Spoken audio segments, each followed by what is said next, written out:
the trillions of cells in your body are vibrational focal points, so to speak, like trillions of consciousnesses in your body, and they are in communication with the source energy part of you. You accept that, or maybe you do. We want you to understand that your Earth spinning in its orbit in perfect proximity to other planets is about intention that is focused about it. And we want you to understand that the well-being of your physical apparatus has that same attention upon it, so that it is normal that you thrive. So it isn't that it works to thrive, it is that it is natural to thrive. And so anytime you are thinking thoughts, your thoughts are affecting the communication between that source and your cells. Your energy is moving through you in response to the thoughts that you are thinking. It really is as simple as that. When someone has a disease, something that they do not want, that they would like to release that from their experience, your attention to what is often prevents what you really want from happening, because what is so dominant in so many experiences. And so it is a matter of releasing the thought that is holding you in the resistance to the well-being that you're wanting. So we want to talk not about the disease, but to talk about the wellness, to turn the attention to what is wanted. But you see, it isn't attention to illness that is causing illness. Oh, it is once the illness happens. Then it's hard not to give your attention to the illness. But it is not the attention to illness that brings about illness. It's attention to unwanted things of a variety. In other words, it's being off in the weeds about that, and off in the weeds about that, and off in the weeds about that, and off in the weeds about that, and off in the weeds about that. It is a habit or a momentum of putting yourself in the place of resistance about a lot of things. There is just a general attitude of unworthiness that abounds in the physical environment that springs forth from people not getting what they think they want and assuming that there is something outside of them that is preventing them from getting it. And so they assign themselves this feeling of unworthiness because their logic tells them that if they were really doing what they should be doing, then they would really be getting what they're wanting. And so it can be complicated, the reasons why, but it is always accompanied with negative emotion. Fixation upon a subject that disallows the natural energy from flowing in the way that it would if you were not doing that thing that you're doing that's preventing that from happening. Do you notice that often when you awaken from a dream and are remembering it, that so many things that you've just been thinking about or living were in your dream? Don't you sometimes find that your dreams are full of things that you've been thinking about?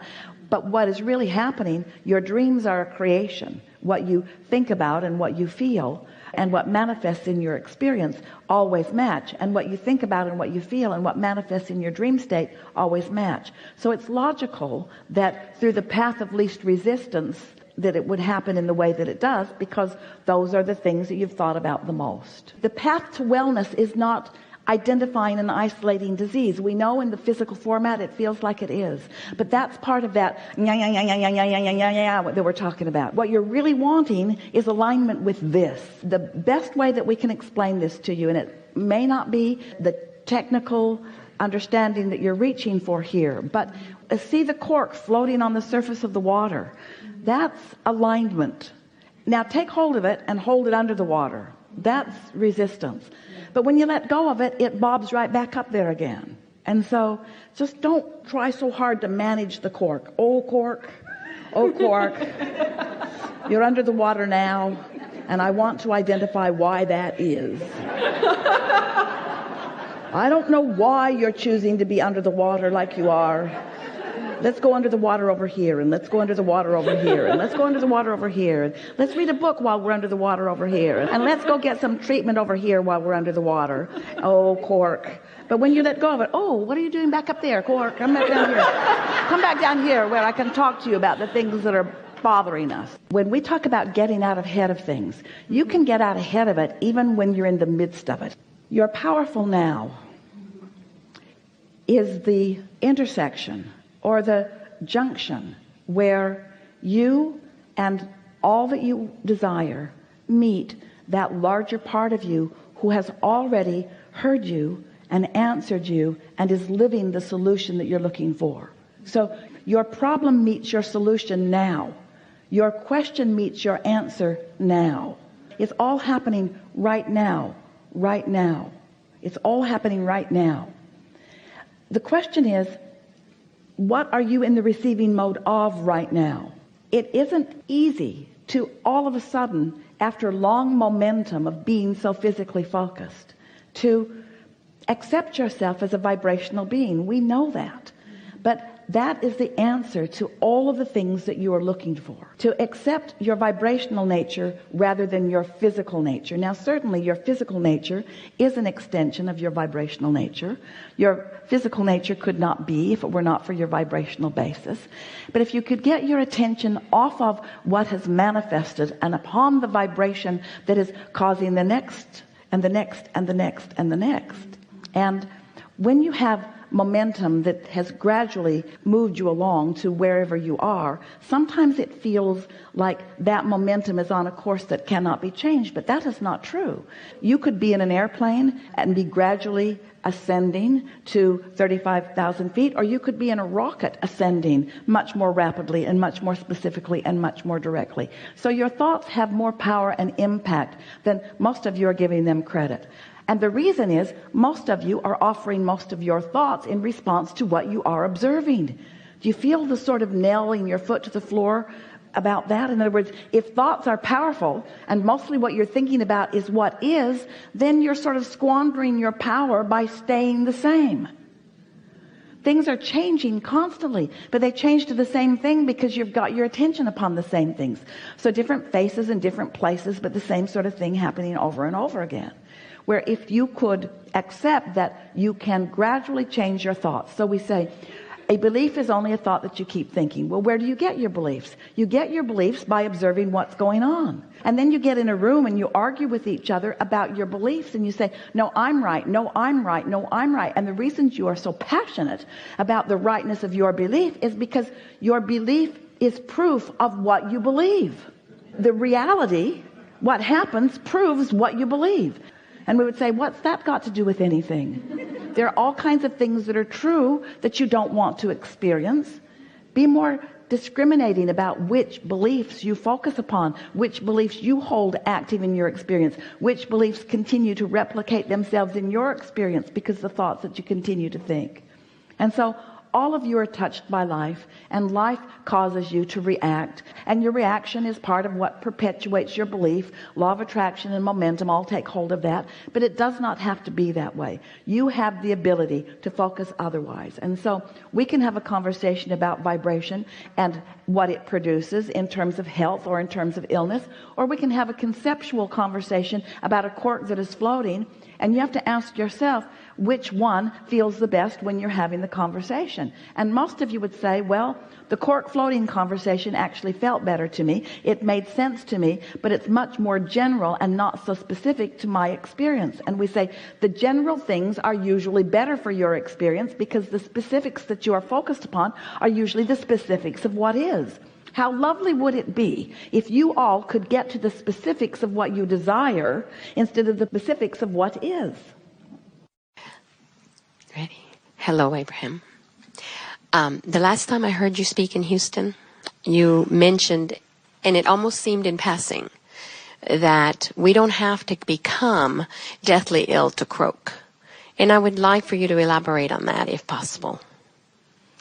Well, it's interesting on the heels of this conversation because this will be the easiest way for you to hear this. So do you hear what we're saying about the vibrational state of pure positive energy that exists in what humans call non-physical? In other words, that heavenly non-physical place where non-physical, or that which man calls God, dwells, that pure positive energy place. Can you hear it or feel it when we say that it's a place of non-resistance? It's a place of liquid love. It's a place of well-being. It's a place of furthest expansion and alignment with it. It's this high-flying, good feeling vibration. And the reason that it's high-flying and high vibration and good feeling is because there's no resistance in it. No resistance that could be discernible from your physical standpoint. There's contrast everywhere, but the vibration of source is a very high frequency.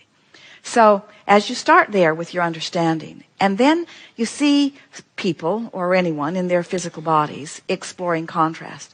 And let's start with the subject that negative emotion just doesn't feel good. That too long or too much deviance from who you really are doesn't feel good. And at first it just feels like negative emotion.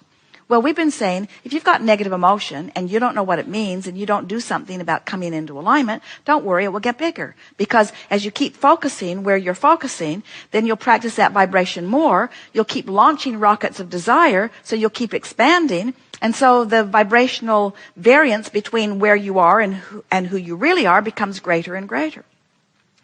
So then we say, when you have your croaking experience, we try to be disrespectful of death since there isn't any, which means you withdraw your attention from this time-space reality. Now there's no vibrational resistance within you, and so the vortex just takes you completely in. In other words, that's what that is. It's when there's no more resistance, in you go. So the thing that's interesting about someone getting really sick before they die is that their giving up of their attention is sort of like a last-ditch effort. It's like they're releasing it because they're finally, in other words, when we say you don't have, as we've been talking about resistance in relationship to non-physical for some time. This has been a question that's been formulated, and you're pinpointed here in a very powerful way, because that makes it sound like the more resistant you get, then the further from source you are, and the further from source you are, then finally you croak and source takes you in. And that actually, that just prolongs it. In other words, people who are in perfect alignment with source would be much more likely to go into the vortex. But here's the distinction that did that scare you? Here's the distinction that we want to make with you. You can go into the vortex while you remain in this physical body, or you can go into the vortex while you do not remain in this physical body. And the key to going into the vortex is absence of resistance. It's just that so many people get themselves into such a place of despair and discord before they finally do let go. And when they let go, of course, in they go. Now, let's start at another place, because you're not satisfied with that answer, and neither are we. We want you to really feel what we're talking about here. So let's start again. So here's this pure positive energy. And here is someone physically focused who holds no resistance. Well, if they hold no resistance, look at the majority of the animals, look at all the babies and children, the little ones who hold very little resistance. Right. If the absence of resistance means you'd immediately have your death experience, then you'd have it the moment you were born. Out in. You see. So the absence of resistance and the subsequent alignment with source energy is the greatest expression of life that there is. And you've come forth into this physical body to express this life, you see. So as long as you're exploring variety and managing your out of the vortex and in the vortex and out of the vortex and into the vortex, it's the balance of that, the perfect balance of coming into this body just like you planned and exploring the contrast just like you planned and having the contrast inspire you to desires just like you planned and not getting too resistant, too far apart from your desires. That's the perfect and robust way to live physical life experience, you see. A woman said to us one day, Abraham, it's not fair. I have this bad diagnosis and this bad diagnosis and this one, and I'm a pretty positive person, and my friend over here is negative as she can be, and she's healthy as a horse. What's going on? And we said that the factors that are included is that are at the basis of this is how much is your vortex calling you in relationship to whether you're going or not. So if your vortex is really, really, really, really, really, really calling you, and you're really, really, really, really not going, then you're getting sicker and sicker and sicker and sicker and sicker until the vortex will take you, you see. But let's say you're staying in balance. Let's say you're emotionally, something upsets you, but you bring yourself into balance, and something else happens and you bring yourself into balance, so that you're chronically living, so that the emotional scale that you're living on is between hope and appreciation. That's where you hang out all the time. If you're hanging out around a little frustration and hope and appreciation, you're in a pretty healthy vibrational place, which means now you're living enough contrast that you're being inspired to new life, new desire. So you're summoning. You could live in this physical body for a long, long, long, long, long, long time under those conditions, you see. Healthy and happy and healthy and happy and healthy and happy. So now let's go back to the question that you asked, because it was poignant the way you worded it. Do we have to get deathly ill to croak? Of course not. And so now what's the next logical question that comes from that? How can I come to the end of what I feel this physical life is and make this comfortable transition? And so you're standing in this physical body and you say, nothing is ringing my bells anymore. I've done everything I think I want to do. I'm not really inspired by anything. I'm not looking for more money, and I'm not looking for another relationship, and I don't want to write another book. There's not anything that I really want to do. I think I'd like to discover who I really am. I think I'd like to reclaim the vortex of who I really am. I think I'm ready to be the vibrational being that I really am. And as you set that intention into the vortex, you go. There are a lot of people, in fact, more people than not, who just go to sleep and off they go because they're not struggling against anything, you see. So where are you with this? Are you feeling some clarity about it? What we really want to say to you is you have the capacity to live in this physical body, feeling good and being really, really well, as long as there are things that keep stirring you to new expansion and you're keeping up with it pretty good. The things that go wrong is if it's stirring up expansion and you're not going, or there's not enough variety that's causing any calling. You see. So as long as your life is calling and you're tending to the gap, so to speak, you can live a very wonderful, robust life, which is exactly what you intended to do. Hi. I came to your material through a book called, which was a New York Times bestseller, I think, called Wake Up, Your Life is Waiting to You, written by a woman who, I don't know, I'm guessing, but maybe suffered some kind of mental illness, wrote 2 very dark books following that and descended into whatever and passed away recently. I guess that disturbed me when I found that out, because I was quite invigorated by the material in the first book.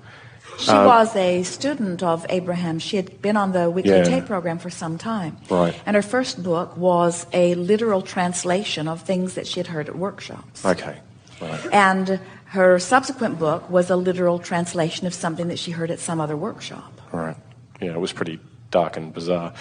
And contradictory to the original work, which didn't quite make sense. Because it was not coming through her. Yeah. It was just replicated by her. Yeah, yes. Sure. But I wonder, I've been a student of this material, well, different materials, and particularly Wayne Dyer's material, since I had suffered a serious illness about 10 years ago. I guess the hope is that we would all be able to overcome illness. I know Wayne has also had some illness and heart problems and things like that. I often look at people in the personal development movement and think, gosh, if these guys are still suffering, illnesses, what hope is there for a mere mortal like me? I don't know if anyone else in the room has felt that way. If Esther can't get her lunch delivered. Right. What is it that you do want? I want us all to be able to heal ourselves. That's what I'd like to hope, that someone out there can do that, or people can do that. And I've not yet come across a teacher that's actually, I felt, has demonstrated that in the physical form. Here's the thing that we really want you to hear, and we think you'll enjoy this as this unfolds. So imagine someone who has some sickness when they're little and doesn't like it and wants wellness, and who reaches for good feeling thoughts and lives happily ever after. So the desire that was born out of their childhood illnesses and their subsequent alignment with well-being holds them in a place where they ask and it is given, they ask and it is given, they ask and it is given. So they are on an ongoing basis continuing to create wellness. So there are a lot of people that are creating wellness, but you say, well, that's not so interesting because they've sort of always been well. And we say, well, what they did was they didn't let the gap get too big between what they wanted and what they were living. So they just kept maintaining wellness. And there are lots of people that demonstrate that. And the beasts of your planet really demonstrate that. So then you say, well, I want to meet someone who has a very strong, severe, fatal illness, and I want to see them heal themselves. And we say, well, there are examples of those also, but it's much harder for them because you have to remember that, first of all, they had a vibration going for a long time that they didn't know they had going. They had desires that they were in opposition for. That's why the illness happened within their physical apparatus to begin with.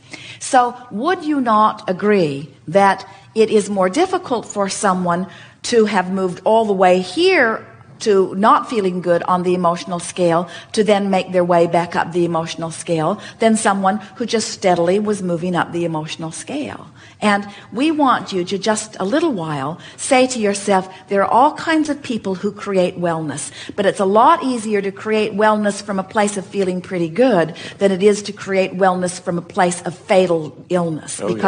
So when the doctor says to you, what you've got is incurable, in other words, when you are told that what you have, there is no way out of it, you have to be a very strong being even to project your thought away from this pronouncement that's been given to you by someone that you presumably respect and believe. When somebody tells you that you can't get there from there and you believe them, you can't get there from there, you see. Do you know, and we know, and so we'll tell you and maybe you'll know, we'd like you to know because it feels so good to know this.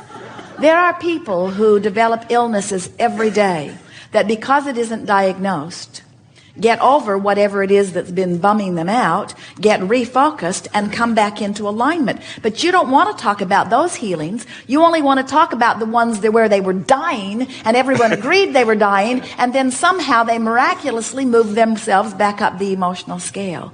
And we say, if we were standing in your physical shoes, we'd be moving up the emotional scale long before we were pronounced terminally ill.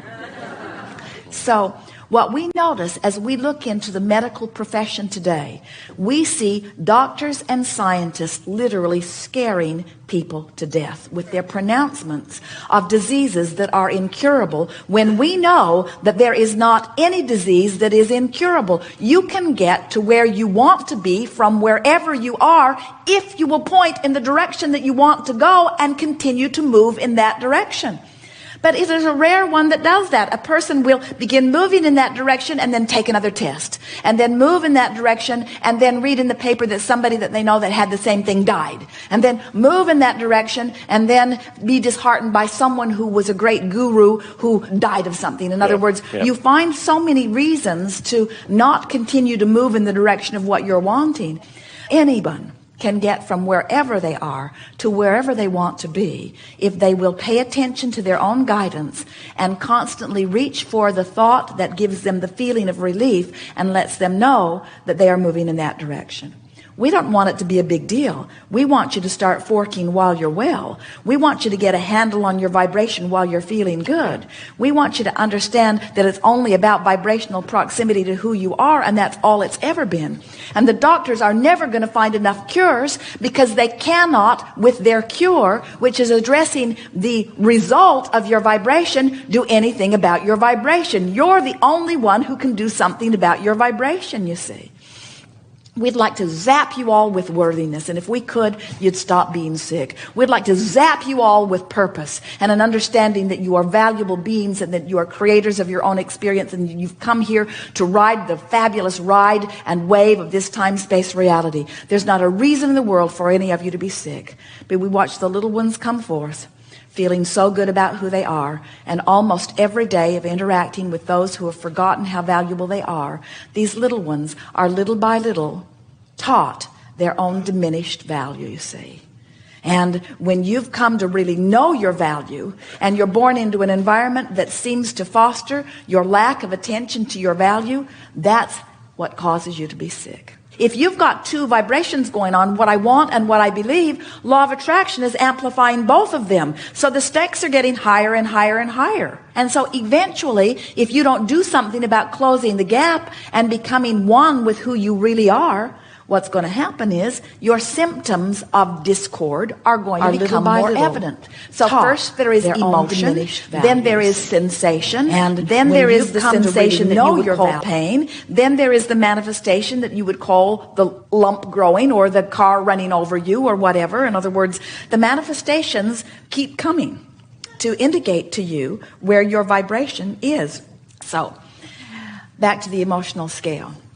Someone who really, really, really wants something, it's important to them like life itself, and they do not believe that there's any possible way of achieving it.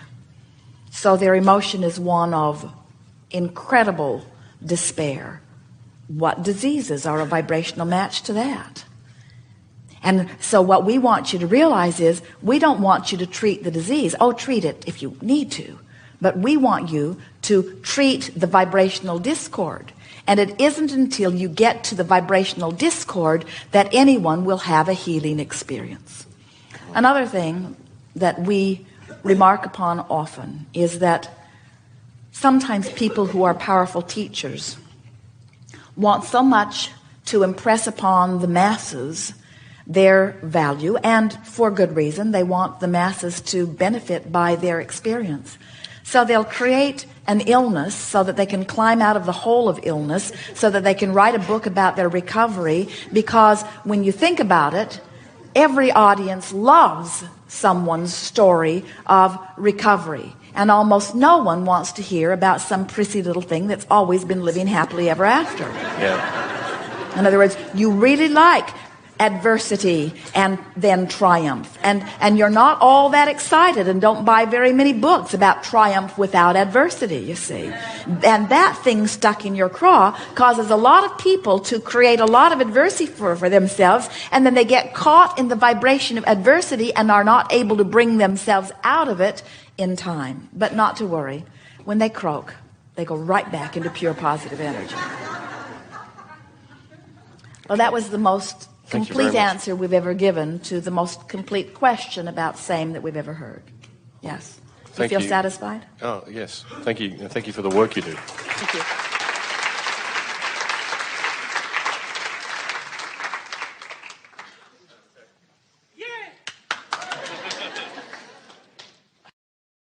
The trillions of cells in your body are vibrational